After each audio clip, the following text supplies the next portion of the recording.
आने लगे, सहाबा कराम ने सिमट कर हल्का बना लिया और आपका खुतबा पूरी दिल जमी से सुनने लगे। तो हुजूर इस खुसूसी महफिल में हुजूर सल्लल्लाहु अलैहि वसल्लम ने फरमाया, अल्लाह ताला यहूद व नसारा पर अपनी लानत भेजे जिन्होंने अंबिया की कब्रों को सजदागाह बना लिया। इस हदीस की जो शरह शाह मोहम्मद अब्दुल हक मुहद्दिस देलवी रहमतुल्लाहि ताला अलैह ने फरमाई है, इस पर तमाम उलमा का इत्तफ़ाक़ है। आप फरमाते हैं कि कब्रों को मसाजिद बनाने से मुराद ये है कि वो कब्रों की तरफ सजदा करते हैं। इसके दो तरीके हैं। पहला तरीका ये है कि कब्रों को साहिब कब्र की इबादत की नीयत से सजदा करें, जिस तरह बुत परस्त अपने बुतों को सजदा किया करते थे। और दूसरी सूरत यह है कि सजदा से मकसूद तो अल्लाह ताला की इबादत हो, लेकिन सजदा करने वाले का एतकाद ये हो कि नमाज और इबादत में इन कब्रों की तरफ मुतवज्जे होना अल्लाह ताला की कुर्ब और रज़ा का सबब है। ये दोनों तरीके नापसंदीदा और नाजायज़ हैं। पहला तरीका इसलिए कि वो शिरक जली और कुफ्र सरी है, और दूसरा तरीका इसलिए नाजायज़ है कि इसमें शिरक ख़फ़ी पाया जाता है। इसलिए किसी नबी या वली की कब्र की तरफ मुँह करके नमाज पढ़ना या सजदा करना हराम है, और तमाम उलमा इस बात पर मुत्तफ़िक़ हैं।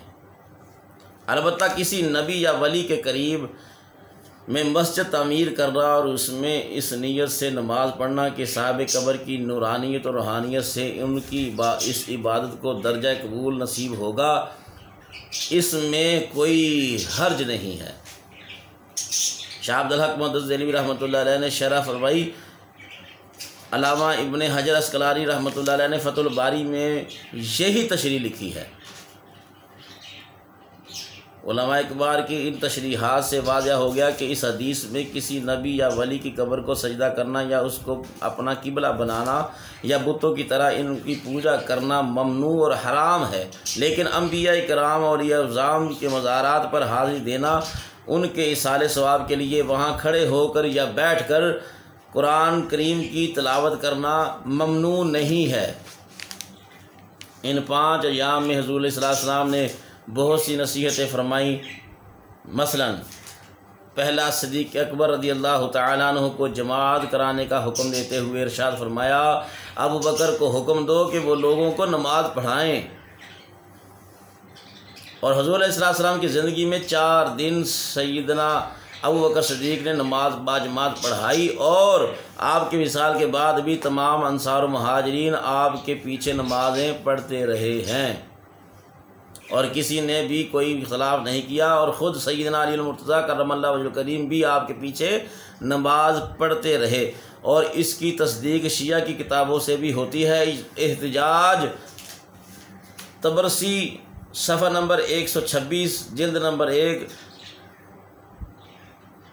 तफसीर कमी मिर्रतुल अक़ूल मकबूल अहमद काज़मिया ग़ज़वात हैदरी, इन सब किताबों में ये अल्फाज में लिखा गया है कि सैयदना अली मुर्तज़ा करमल्लाहु वजहुल करीम अबू बकर सिद्दीक़ के पीछे नमाज़ें पढ़ते थे। अंसार के हक़ में वसीयत फरमाते हुए दूसरी वसीयत ये फरमाई, वो मेरे कल्बो जिगर हैं, उन्होंने अपनी ज़िम्मेदारी पूरी कर दी है, मगर उनके हकूक़ बाकी रह गए हैं, लिहाजा उनके नेकोकारों से नेकी कबूल करना और ख़ताकारों से दरगुज़र करना, ये वसीयत मेरे आका ने फरमाई। और तीसरी फरमाया, हुज़ूर सल्लल्लाहु अलैहि वसल्लम ने इरशाद फरमाया कि अल्लाह ताला ने अपने एक बंदे को इख्तियार दिया है, चाहे तो वो दुनिया की ज़ेब व ज़ीनत को पसंद करे, चाहे तो जो इनाम व इकराम अल्लाह के पास है उसको इख्तियार करे। चुनाचे इस बंदे ने जो अल्लाह के पास है उसको इख्तियार कर लिया है। ये सुनकर हज़रत अबू बकर सिद्दीक़ रज़ी अल्लाह ताला अन्हु ज़ारो कतार रोने लगे। तफ़सीलात ज़ियाउन नबी शरीफ जिल्द नंबर 4 में मुलाज़ा फरमा सकते हैं। और चौथी, वसीयत ये फरमाई विसाल से एक दिन कबल हज़रत आयशा सिद्दीक़ा रज़ियल्लाहु ताला अन्हा फरमाती हैं कि इस बीमारी के दौरान हुज़ूर अलैहि सलाम ने मुझसे दरियाफ़्त फरमाया कि ए आयशा वो दिनार कहाँ हैं। आप उठी और फ़ौरन 8 दिनार लाकर हुज़ूर की बारगाह में पेश कर दिए। हुज़ूर उन दिनारों को कुछ देर अपने मुबारक हाथों से उलट पुलट करते रहे।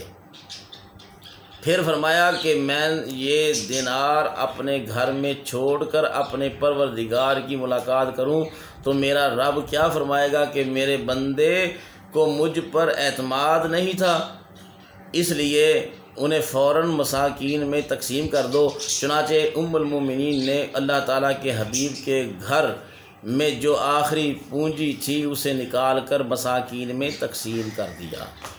और आखिरी वसीयत क्या फरमाई, शेख मोहम्मद अब्दुल हक मुहद्दिस देलवी रहमतुल्लाह अलैह मदारिज नबूवत में रकम करते हैं कि आखिरी दिन सरकार दो आलम सल्लल्लाहु ताला अलैहि वसल्लम ने तमाम अज़वाज मुतहरात को एक के बाद दीगरे अलविदा फरमाया और सपुर्द खुदा किया। नेज़ 15 साह से मुशर्रफ फरमाया। फिर फरमाया मेरे भाई अली को बुलाओ।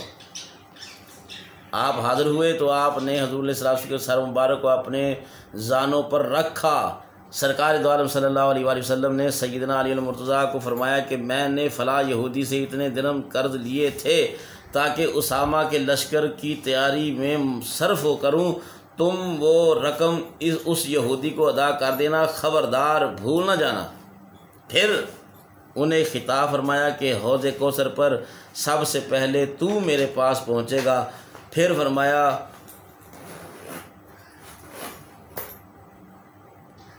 कागज़ और दवात लेकर आओ ताकि तुम्हारे लिए वसीयत कलम बंद कर दूँ। सैयदना अली मुर्तज़ा फरमाते हैं कि मुझे अंदेशा लाहिक हुआ कि कहीं ऐसा ना हो कि मैं कलम दवात लेने जाऊं और हुज़ूर अलैहिस्सलाम रहमत फरमा जाए। मैंने अर्ज़ किया या रसूलुल्लाह सल्लल्लाहु अलैहि वसल्लम जो वसीयत इरशाद फरमाना चाहते हैं वो फरमाएं, मैं इसे याद रखूँगा।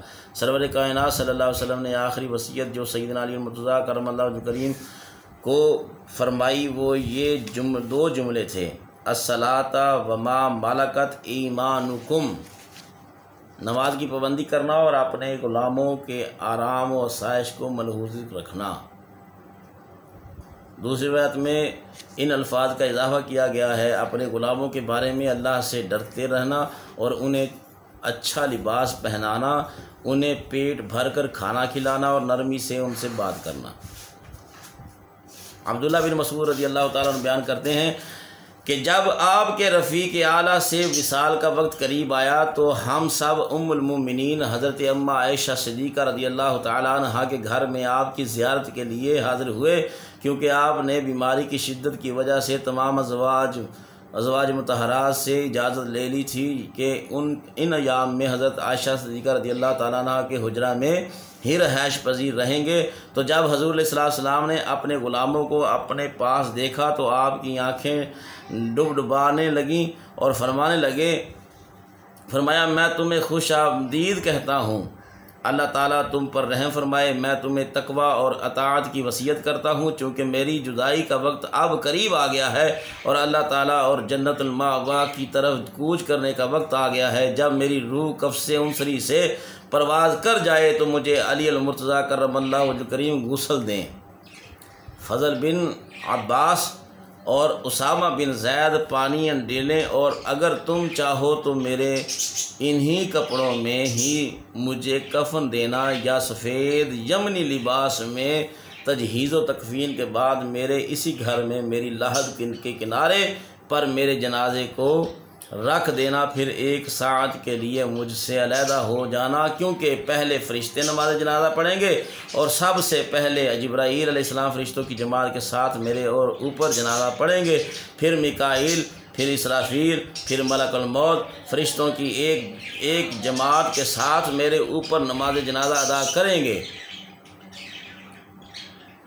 फिर आम मलाइका को जनाजा पढ़ने की इजाज़त होगी, उनके बाद मेरे अहले बैत के मर्द, उनके बाद मस्तूरात ये सआदत हासिल करेंगे। फिर तुम गरो दर गरो मेरे पास आना और नमाज जनाजा अदा करना। कोई रोने वाली, कोई आहो बेफिगां करने वाली मुझे अजियत ना पहुँचाए।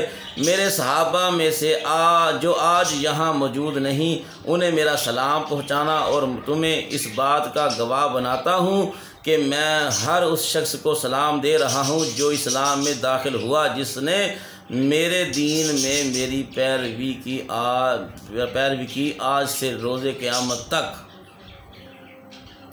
लेकिन याद रखिए कि हुज़ूर अलैहिस्सलाम पर इस तरह नमाज जनाजा अदा नहीं किया गया जिस तरह हम अपने जनाजे पढ़ते हैं। हम अपने मरने वालों का जनाजा पढ़ते हैं, इस तरह जनाजा नहीं पढ़ा गया जिसकी वजाहत आगे आएगी। जब सहाबा कराम ने ये वसीयत सुनी तो उनकी आँखों से अश्कों का सैल रवा था जो बहने लगा, और आप दीदा और गुलूगीर होकर अर्ज़ करने लगे कि ए अल्लाह के रसूल, आप हमारे सरदार, हम तमाम को एक कलमा पर जमा करने वाले थे और हम आपकी मैयत में दिन ब दिन तरक्की की मनाज़िल तय कर रहे थे, लेकिन आपके बाद हमारा कौन होगा जो हमारी दस्तगीरी फरमाएगा। आपने इरशाद फरमाया, मैं तुम्हें ऐसी वाज़े और रोशन दलील दे कर जा रहा हूँ, जब तक तुम इस पर अमल पैरा रहोगे तुम्हें कभी कोई नाकामी का सामना नहीं करना पड़ेगा। और दो चीज़ें वाज़ और नसीहत करने वाली तुम्हारे लिए छोड़ रहा हूँ, एक उनमें से कुरान करीम है और दूसरी मौत। जब तुम्हें कोई मुश्किल मसला दरपेश हो तो कुरान और सुन्नत की तरफ रुजू किया करो। जब तुम्हारे दिल सख्त होने लगें तो मौत के अहवाल से इबरत हासिल करके उन्हें नरम किया करो। जब पीरवार की सुबह तुलू हुई तो आपकी मर्ज़ में बहुत इजाफा हो गया। हज़रत बिलाल रज़ी अल्लाह ताला अन्हो ने हस्ब मामूल सुबह की अज़ान दी और हुज़ूर सल्लल्लाहु के दरवाज़े पर खड़े होकर अर्ज़ किया, अस्सलामु अलैका या रसूलल्लाह। तो फ़ातिमा ज़हरा रज़ी अल्लाह ताला अन्हा ने फरमाया कि ए बिलाल, हुज़ूर अपनी ज़ात में मशगूल हैं। लेकिन बिलाल आपके कलाम का मफ़हूम न समझ सके और मस्जिद में वापस चले गए। जब सुबह रोशन हो गई तो हज़रत बिलाल रज़ी अल्लाह ताला ने दोबारा दरवाज़े पर आकर अस्सलामु अलैका या रसूलल्लाह कहने लगे तो हुज़ूर सल्लल्लाहु अलैहि वसल्लम ने हज़रत बिलाल की आवाज़ सुन